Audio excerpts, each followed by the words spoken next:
Assalamualaikum warahmatullahi wabarakatuh. Kembali lagi di channel Hadi Cibeet. Di video kali ini saya akan menceritakan sebuah kisah yang berjudul Brakaraswana. Cerita ini masih dalam episode Imah Leuweung. Jika kalian belum nonton video sebelumnya, alangkah baiknya kalian tonton dulu agar lebih jelas dengan ceritanya. Cerita ini ditulis oleh Bang Dioseta. Terima kasih buat Bang Dioseta yang sudah mengizinkan saya untuk membawakan cerita ini. Buat kalian yang ingin membacanya secara langsung, nanti saya kasih linknya di deskripsi. Sebelum lanjut videonya, buat kalian yang belum subscribe ke channel ini, mari bantu klik tombol subscribe-nya dan nyalakan lonceng notifikasinya, agar kalian tidak ketinggalan cerita terbaru dari channel ini. Dan kalau kalian suka dengan cerita yang saya bawakan, silahkan klik tombol like-nya dan bantu share video ini. Agar kalian tidak penasaran, yuk langsung aja kita mulai ceritanya.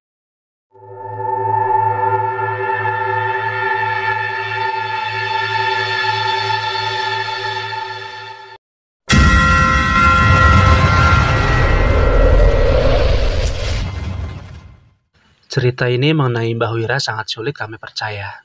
Selama ini Kang Asep sengaja menyembunyikan kenyataan ini karena tidak ingin menambah korban dari orang yang ilmunya belum cukup. Kang Asep membopong Mbah Wira dan menidurkannya di teras rumah. Setelah mendengar semua cerita itu, kami belum memutuskan apa yang akan kami lakukan setelah ini. Setelah kejadian itu, hampir semua kenikmatan duniawi pasti saya dapatkan. Ucap Mbah Wira. Tapi setelah kehilangan orang-orang yang berharga dan hukuman yang menunggu saya di akhir zaman nanti, semua itu menjadi tidak berarti. Lanjutnya dengan penuh penyesalan. Kami saling memandang seolah mempertanyakan kebenaran cerita ini. Lantas kenapa kalian menyerang kami? Tanya Cahyo dengan tegas. Kang Asep menghampiri kami setelah meletakkan Mbah Wira di posisi yang aman. Mbah Wira teh nggak maksud menyerang. Makhluk-makhluk itu dikendalikan oleh empunya yang saat ini menunggu Imah Leuweung, jelas Kang Asep. Mbah Wira berusaha untuk bangkit duduk, namun tubuhnya yang terlihat rentak tak mampu lagi menahan. Mereka makhluk yang diperintahkan untuk menjagaku sekaligus memberikan kesaktian. Saat makhluk itu musnah, semua ilmu ini akan sirna. Setidaknya sampai iblis itu sadar dan mengirimkan utusannya lagi, jelas Mbah Wira dengan memaksakan tubuhnya. Aku semakin penasaran, tidak mungkin kami membiarkan makhluk seberbahaya itu tetap ada di dunia ini. Mbah Wira, Kang Asep, sebenarnya makhluk apa yang harus kami hadapi? Tanyaku. Kang Asep memandang Mbah Wira seolah meminta persetujuan untuk berbicara. Kang Asep teh nggak pernah ngelihat secara langsung. Cuma berdasarkan cerita Mbah Wira aja, ucap Kang Asep.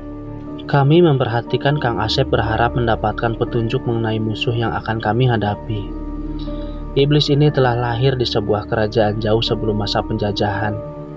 Seorang manusia yang haus darah dan telah menghabisi ratusan orang tidak berdosa hanya untuk menyempurnakan ilmunya. Cerita Kang Asep. Pasukan kerajaan pernah mencoba menangkapnya. Namun hasilnya setengah dari prajurit kerajaan dihabisi oleh makhluk itu seorang diri. Aku bergidik ngeri mendengar kemampuan dari makhluk itu. Jika itu benar, kami harus bersiap akan besarnya resiko yang kami tanggung. Lalu apa yang terjadi pada makhluk itu? Tanya Pakuswara penasaran.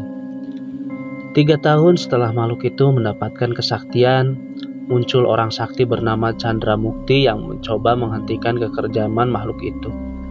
Mereka beradu ilmu hingga keduanya meregang nyawa. Jasad Chandra Mukti dikuburkan di kampung ini, tepatnya di pohon beringin raksasa yang saat ini berdiri di tengah kampung ini. Kami menoleh ke arah pohon beringin yang bahkan masih terlihat dari tempat ini. Di balik kokohnya pohon itu berdiri, tidak ada yang menyangka ada cerita kelam di belakangnya. Bahkan kurasa warga desa ini pun tak tahu cerita ini. Apa yang terjadi dengan makhluk itu? Tanya Cahyo tidak sabar. Kang Asep menarik nafas, bersiap melanjutkan ceritanya. Bencana makhluk itu tidak berhenti, bahkan saat ia telah mati. Rohnya berinteraksi menjadi sosok iblis haus darah, menjebak manusia-manusia yang mencari ilmu seperti Pak Wira. Lanjut Kang Asep. Siapa nama makhluk itu? Tanyaku pada Kang Asep. Mungkin saja bila tahu namanya aku bisa mencari informasi cara untuk menghentikannya. Makhluk itu dikenal dengan nama. Sebelum selesai mengucapkan, Kang Asep terbatuk. Namanya. Kang Asep berusaha meneruskan, namun darah keluar dari mulutnya. Kang Asep terjatuh tersungkur. Kami segera mengelilingi Kang Asep. Pak Kuswara membaca doa pelindung, dan kami berusaha menahan serangan-serangan yang menuju ke Kang Asep. Brakaraswana, Ucap Pak Wira dengan memberanikan dirinya. Mendengar nama itu, keris raga sukmaku bergetar. Tak hanya itu, mata tombak Pak Kuswara pun memberi respon terhadap nama itu. Ini menandakan betapa berbahayanya makhluk itu. Bagaimana cara mengalahkan makhluk itu? Tanyaku pada Pak Wira. tidak ada yang tahu. Harus ada orang dengan kesaktian setinggi Chandramukti untuk mengalahkannya. Atau Cerita Mbah Wira mengantung. Atau apa? Cecer Cahyo. seharusnya makhluk itu memburu tumbalnya sendiri, tapi saat ini dia tidak pernah keluar dari Imah Leuweung dan hanya mengirimkan demit-demit utusannya. Aku sudah memberikan tumbal seperti yang dia minta. Gadis yang lahir di Kamiswage, seharusnya iblis itu mendapatkan tubuhnya kembali. Tapi tak sekalipun makhluk itu meninggalkan Imah Leuweung. Cerita Mbah Wira. Pak Kuswara berpikir sejenak dan menghampiri Mbah Wira. Maksud Mbah Wira itu Mirah? Tanya Pak Kuswara. Mbah Wira menitikkan air matanya, seolah menyampaikan penyesalan yang tak termaafkan. Maafkan aku, Kuswara. Aku tahu perbuatanku tak mungkin lagi termaafkan. Ucap Mbah Wira. Sudah Mbah, aku sudah memaafkan sejak lama. Dan aku kesini memang bukan untuk balas dendam. Ucap Pak Kuswara menenangkan Mbah Wira. Masih ada harapan makhluk itu belum mendapatkan tumbalnya. Lanjutnya, kami menoleh ke Pak Kuswara, mengharapkan penjelasan dari Pak Kuswara. Namun sebelum sempat menjelaskan, Mbah Wira memotong Pak Kuswara. Tidak mungkin. Aku melihatnya sendiri, anak itu mati. Dan kamu ada di sana juga kan? Ucap Mbah Wira tidak percaya. Jasad Mirah sudah di tangan makhluk itu, tapi ia gagal mendapatkan rohnya. Mungkin itu yang membuat makhluk itu tidak bangkit dengan sempurna.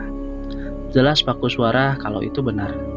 Kita cukup menyelamatkan jasad Mirah dan makhluk itu tidak punya kuasa lagi di dunia ini. Lanjut Cahyo. Benar, tapi nggak akan semudah itu. Jawabku sambil mengingat kejadian di Imah Leuweung ketika aku hampir kehilangan nyawa saat bertarung dengan setan-setan anak buah Brakaraswana. Pak Kuswara berdiri, seolah sudah mengerti apa yang harus diperbuat. Kang Asep, jaga Mbah Wira ya. Selama kami pergi, teruslah berdoa dan tunaikan kewajibanmu sebagai umat Tuhan yang Maha Kuasa. Apapun yang terjadi kepada kita setelah ini tentu semua atas izinnya. Ujang Pak Kuswara kepada Kang Asep. Kami ikut berdiri bersiap meninggalkan tempat ini. Masih banyak yang belum kami mengerti, tapi kami tahu Pak Kuswara akan menjelaskan semuanya kepada kami. Kuswara, Dengan sekuat tenaga Mbah Wira mencoba berdiri. kau tahu di mana Mirah saat ini? Tanya Mbah Wira. Pak Kuswara menoleh dan menjawab pertanyaan Mbah Wira. Dia aman.